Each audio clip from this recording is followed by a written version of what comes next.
Hello दोस्तों, स्वागत है आपका हमारे यूट्यूब चैनल सम्राट एजुकेशन में। दोस्तों, आज की इस वीडियो में आप लोगों को बीएससी एग्रीकल्चर थर्ड सेमेस्टर के एक विषय फंडामेंटल ऑफ एंटोमोलॉजी सेकेंड का फर्स्ट लेक्चर कराने वाला हूं, जो कि मैंने कल आप लोगों को बताया था। तो दोस्तों, लेक्चर का टाइटल है insect ecology in introduction, environment and it's components.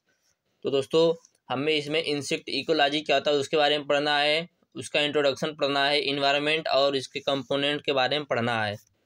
तो चलिए देखते हैं इकोलॉजी होता क्या है। तो इकोलॉजी प्रकृति की संरचना एवं कार्य के अध्ययन को इकोलॉजी कहते हैं। दोस्तों, प्रकृति की संरचना एवं कार्य के अध्ययन को इकोलॉजी कहते हैं। जीव विज्ञान की वह शाखा जिसमें जीव समुदायों का उसके वातावरण के साथ पारस्परिक संबंधों का अध्ययन किया जाता है उसे इकोलॉजी कहते हैं। जीव विज्ञान की वह शाखा जिसमें जीव समुदाय का उसके वातावरण के साथ अध्ययन किया जाता है उसे इकोलॉजी कहते हैं। या दोस्तों कह सकते हैं पारिस्थितिकी। दोस्तों, इकोलॉजी की हिंदी में पारिस्थितिकी कहते हैं। इकोलॉजी वह विज्ञान है जिसके अंतर्गत समस्त जीवों का तथा भौतिक पर्यावरण के मध्य अनेक अंतर संबंधों का अध्ययन किया जाता है। मतलब दोस्तों, क्या कहा जाता है इसमें कि जो इकोलॉजी वह ऐसा विज्ञान है जिसके अंतर्गत समस्त जीव तथा भौतिक पर्यावरण के मध्य उनके जो अंतर संबंध होते हैं दोस्तों, उनका अध्ययन किया जाता है। अब इसको दोस्तों अर्नेस्ट हेकेल ने क्या बताया, इन्होंने एक इकोलॉजिस्ट है, वैज्ञानिक है, तो इन्होंने क्या बताया इकोलॉजी को, इन्होंने बताया कि इकोलॉजी जानवर के कार्बनिक और जैविक पर्यावरण दोनों के कुल संबंध का अध्ययन है। क्या बताया दोनों दोस्तों अर्नेस्ट हेकेल ने बताया कि इकोलॉजी जानवर के अकार्बनिक और जैविक पर्यावरण दोनों के कुल संबंध का अध्ययन है, जिसमें सबसे ऊपर उन जानवरों और पौधों के साथ इसके अनुकूल व प्रतिकूल संबंध हैं जिनके साथ यह प्रत्यक्ष रूप से संपर्क में आता है। तो दोस्तों, अर्नेस्ट हेकेल ने यह बताया दोस्तों कि जो यह इकोलॉजी होता है ये जानवर के अकार्बनिक और जैविक पर्यावरण दोनों के कुल संबंध का अध्ययन होता है, जिसमें सबसे ऊपर उन जानवरों और पौधे के साथ इसका अनुकूल व प्रतिकूल संबंध होता है दोस्तों, जिसके साथ यह प्रत्यक्ष या अप्रत्यक्ष रूप से संपर्क में आता है। तो दोस्तों, उम्मीद करते हैं आप लोगों को इकोलॉजी समझ में आ गया होगा। दोस्तों, इकोलॉजी शब्द का प्रयोग सर्वप्रथम हेकेल, दोस्तों यही जो अर्नेस्ट हेकेल हैं, इन्होंने ही सबसे पहले इकोलॉजी शब्द का प्रयोग किया था। इन्होंने इकोलॉजी को इकोलॉजी के रूप में इसका प्रयोग किया था पहले। यह ग्रीक भाषा के दो शब्द ओइकस मतलब दोस्तों हाउस मतलब घर और लॉगस मतलब स्टडी से मिलकर बना है। दोस्तों, जो इकोलॉजी है वह ग्रीक भाषा के दो शब्द ओइकस प्लस लॉगस से मिलकर बना है, जिसका अर्थ होता है दोस्तों कि जहाँ पर ओइकस का अर्थ होता है घर और लॉगस का अर्थ होता है स्टडी। अब दोस्तों, एक वैज्ञानिक हैं, एक इकोलॉजिस्ट है ओडम के अनुसार दोस्तों इकोलॉजी किसे कहते हैं। ओडम के अनुसार प्रकृति की संरचना एवं कार्य के अध्ययन को इकोलॉजी कहा जाता है। प्रकृति की जो संरचना होगी दोस्तों और उसका जो कार्य होगा, यदि उसके बारे में हम अध्ययन करेंगे तो उसी को इकोलॉजी कहेंगे।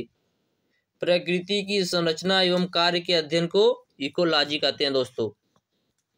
और दोस्तों, हेकेल ने क्या बताया था, हेकेल ने बताया वातावरण और जीव समुदाय के पारस्परिक संबंध के अध्ययन को ही इकोलॉजी या पारिस्थितिकी कहते हैं। तो दोस्तों, उम्मीद करते हैं आप लोगों को इसकी परिभाषा, इसके परिचय आप लोगों को समझ में आ गया होगा। अब दोस्तों, इसकी कौन कौन सी ब्रांच है उसके बारे में देख लेते हैं हम लोग।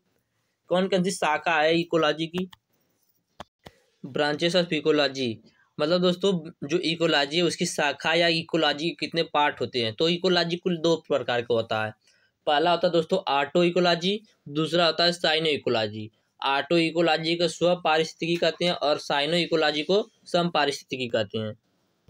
दोस्तों, जो ऑटो इकोलॉजी होता है इसके अंतर्गत एक व्यक्तिगत पौधे अथवा जंतु या एक व्यक्तिगत जाति और वातावरण से उसके संबंधों एवं प्रभावों का अध्ययन किया जाता है। दोस्तों, जो ऑटो इकोलॉजी होता है जो स्व पारिस्थितिकी होता है, इसमें क्या होता है, इसके अंतर्गत एक व्यक्तिगत पौधे या जंतु या एक व्यक्तिगत जाति और वातावरण से उसके संबंधों एवं प्रभावों का अध्ययन किया जाता है। तो दोस्तों, उसे क्या कहते हैं, ऑटो इकोलॉजी। इसमें एक व्यक्तिगत जाति या जंतु या एक व्यक्तिगत वातावरण से उसके संबंध के एवं प्रभाव का अध्ययन किया जाता है। दूसरा होता है सम पारिस्थितिकी साइनो इकोलॉजी। इसके अंतर्गत एक ही स्थान पर पाए जाने वाले समस्त पादप एवं जंतु समुदायों, उनकी रचना एवं व्यवहार और उनके स्थान के वातावरण के संबंधों का अध्ययन किया जाता है। इसमें क्या अध्ययन किया जाता है? इसके अंतर्गत एक ही स्थान पर पाए जाने वाले समस्त पादप जंतु समुदाय, उनकी रचना एवं व्यवहार और उनके स्थान के वातावरण का संबंध का अध्ययन किया जाता है। तो दोस्तों ये गया साइनो इकोलॉजी। फिर से ऑटो इकोलॉजी और साइनो इकोलॉजी सुन लीजिएगा। ऑटो इकोलॉजी क्या होता है? इसके अंतर्गत एक व्यक्तिगत पौधे या जंतु या एक व्यक्तिगत जाति और वातावरण से उसके संबंधों एवं प्रभाव का अध्ययन किया जाता है, तो उसे क्या कहते हैं? Auto ecology. साइनो इकोलॉजी किसे कहते हैं? इसके अंतर्गत एक ही स्थान पर पाए जाने वाले समस्त पादप एवं जंतु समुदाय, उनकी रचना एवं व्यवहार और उनके स्थान के वातावरण से संबंधों का अध्ययन किया जाता है दोस्तों। तो उम्मीद करते हैं आप लोगों को ऑटो इकोलॉजी, साइनो इकोलॉजी और इकोलॉजी समझ में आ गया होगा। अब देखते हैं दोस्तों इन्वायरमेंट। इन्वायरमेंट मतलब दोस्तों तो होता है पर्यावरण। तो दोस्तों पर्यावरण जो होता है वह दो शब्दों से मिलकर बना है, परि तथा आवरण। जहाँ परि शब्द का अर्थ होता है दोस्तों चारों ओर से, और आवरण का अर्थ होता है घेरे हुए। तो पर्यावरण का मतलब क्या होगा दोस्तों? चारों ओर से घेरे हुए।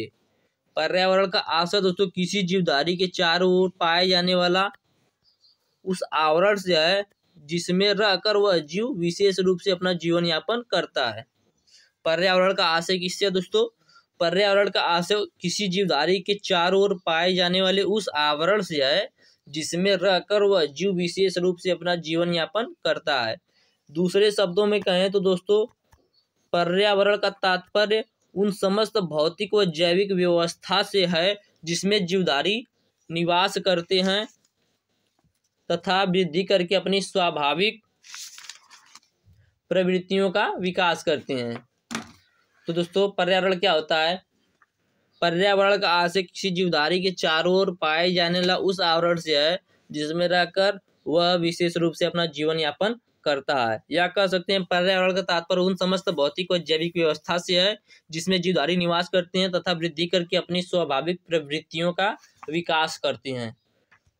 तो दोस्तों पृथ्वी पर जीवधारी जो निवास करते हैं दोस्तों, उनमें से कोई भी जीव स्वयं में अकेले पृथ्वी पर जीवित नहीं रह सकता है, क्योंकि उन्हें अपने खाद्य एवं अन्य आवश्यकताओं के लिए पृथ्वी के अन्य जीवधारियों पर निर्भर होना पड़ता है। इसलिए दोस्तों वह अकेले नहीं रह सकता है। इस प्रकार दोस्तों हम यह भी कह सकते हैं कि पर्यावरण में पृथ्वी पर पाए जाने वाले समस्त जीवों के पर्यावरण का अध्ययन करते हैं। और पर्यावरण के दोस्तों अनेक घटक होते हैं, जो कंपोनेंट होते हैं वो पर्यावरण के अनेक कंपोनेंट होते हैं जो जीवों के साथ तथा आपस में दूसरे घटकों के साथ अंतःक्रिया करते हैं। इस प्रकार प्रकृति के समस्त जैविक और अजैविक तथ्यों के समुच्चय को पर्यावरण कहते हैं दोस्तों। तो दोस्तों ये हो गया इन्वायरमेंट। कुछ दोस्तों इकोलॉजिस्ट जो होते हैं वो पर्यावरण का अर्थ परिस्थान मतलब दोस्तों हैबिटाट, जहाँ वो रहते हैं, उस शब्द से लगाते हैं, जिसका सीधा अर्थ समपारिस्थितिकी से होता है।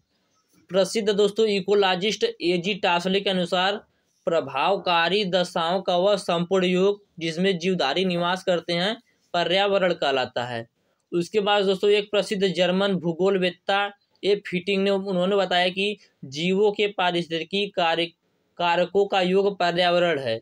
उसके बाद दोस्तों एक वैज्ञानिक थे सीसी पार्क, उन्होंने बताया कि पर्यावरण का अर्थ उन दशाओं के योग से है जो मानव को निश्चित स्थान पर आवृत्त करती है। तो दोस्तों मैं इतना आप लोगों को क्यों बता रहा हूँ, क्योंकि दोस्तों इसमें से जितना मैंने बताया आप लोगों को यदि एक दो भी याद होगा तो भी बहुत अच्छा है। दोस्तों ये हो गया उसका पर्यावरण। अब इसके कंपोनेंट देख लेते हैं, इसके कंपोनेंट कौन कौन से हैं। पर्यावरण के प्रत्येक घटकों को जो कीटों को प्रभावित करते हैं पारिस्थितिक कारक या पर्यावरणीय कारक कहलाते हैं। पर्यावरण के प्रत्येक घटक जो कीटों को प्रभावित करते हैं पारिस्थितिकी कारक या पर्यावरणीय कारक कहलाता है। इसका मतलब क्या दोस्तों? इन घटकों को मुख्य रूप से दो समूहों में विभाजित किया गया है दोस्तों। पहला है अजैविक घटक, दूसरा है जैविक घटक। एबायोटिक या नॉन लिविंग कंपोनेंट, बायोटिक या लिविंग कंपोनेंट। दोस्तों जो अजैविक घटक होता है उसमें मृदा, जल, वायु तथा प्राकृतिक शक्तियां जैसे प्रकाश, गुरुत्व और आणविक शक्ति ये सब दोस्तों पाई जाती हैं। और जैविक घटक होता है दोस्तों उसमें जंतु तथा मानव या पारिस्थितिक कारक पाया जाता है। तो दोस्तों कंपोनेंट कितने प्रकार के होते हैं? 2 प्रकार के, एबायोटिक या नॉन लिविंग कंपोनेंट, दूसरा बायोटिक या लिविंग कंपोनेंट। तो जो लिविंग कंपोनेंट होता है दोस्तों उसमें क्या क्या पाए जाते हैं? जंतु तथा मानव या पारिस्थितिक कारक। और जो दोस्तों नॉन लिविंग कंपोनेंट होते हैं उसमें मृदा, जल, वायु तथा प्राकृतिक शक्तियाँ जैसे प्रकाश, गुरुत्व और आणविक शक्ति ये सब पाए जाते हैं। तो दोस्तों आगे हम लोगों को ये जो दोनों पार्ट हैं आप लोगों को दिख रहे हैं, अजैविक एवं जैविक या एबायोटिक और बायोटिक, इन सभी के अंदर जो कंपोनेंट है उनके बारे में पढ़ना है। तो आज की वीडियो में हम लोग सिर्फ इतना ही पढ़ें। तो इकोलॉजी क्या होता है, इकोलॉजी का परिभाषा क्या होता है, इकोलॉजी कितने प्रकार का होता है। और दोस्तों मैं आप लोगों को एक चीज़ बताना भूल गया दोस्तों, आप लोग यहाँ से देख सकते हैं फिर से, सॉरी दोस्तों, जो ऑटो इकोलॉजी होता है यह 3 प्रकार का होता है, मैं आप लोगों को बताना भूल गया था। पहला होता है पॉपुलेशन इकोलॉजी मतलब आबादी पारिस्थितिकी, दूसरा होता है कम्युनिटी इकोलॉजी मतलब सामुदायिक पारिस्थितिकी, तीसरा होता है इकोसाइंटिम इकोलॉजी मतलब दोस्तों इकोसिस्टम इकोलॉजी मतलब पारिस्थितिकी तंत्र एवं पारिस्थितिकी। और दोस्तों ये जो तीसरा वाला होता है इकोसिस्टम इकोलॉजी दोस्तों ये भी 2 प्रकार का होता है। पहला होता है जलीय पारिस्थितिकी एक्वाटिक इकोलॉजी और दूसरा होता है स्थलीय पारिस्थितिकी टेरेस्ट्रियल इकोलॉजी। लेकिन दोस्तों जो दूसरा वाला होता है टेरेस्ट्रियल इकोलॉजी ये अभी कुल मिला के 13 प्रकार का होता है। तो दोस्तों इसके बारे में हम लोग विस्तार से पढ़ेंगे बाद में, तो आप लोग अभी तक इतना ही जानते रहिए। और दोस्तों जो साइनो इकोलॉजी होता है सॉरी दोस्तों जो मैंने भी आप लोगों को बताया वो सब साइनो इकोलॉजिक थे, ऑटो इकोलॉजी का कुछ नहीं होता दोस्तों। सॉरी माफ़ी चाहते हैं, थोड़ी गलती हो जा रही है। तो दोस्तों उम्मीद करते जितना मैंने आप लोगों को बताया उतना समझ में आया होगा। यदि आप लोगों को इसका PDF चाहिए तो डिस्क्रिप्शन में व्हाट्सएप ग्रुप का लिंक और व्हाट्सएप नंबर दिया गया है, मैसेज करके आप लोग इसका PDF ले सकते हैं। दोस्तों ये आज का पहला लेक्चर था, इसके बाद दोस्तों किसी और सब्जेक्ट का लेक्चर आ जाइए आप लोगों को देखने को मिलेगा। और यदि वीडियो अच्छा लगा तो वीडियो को लाइक कर दीजिएगा, चैनल को सब्सक्राइब कर दीजिएगा और दोस्तों शेयर करना ना भूलिएगा। और इसका PDF आप लोग जरूर ले लीजिएगा दोस्तों। धन्यवाद, जय हिंद।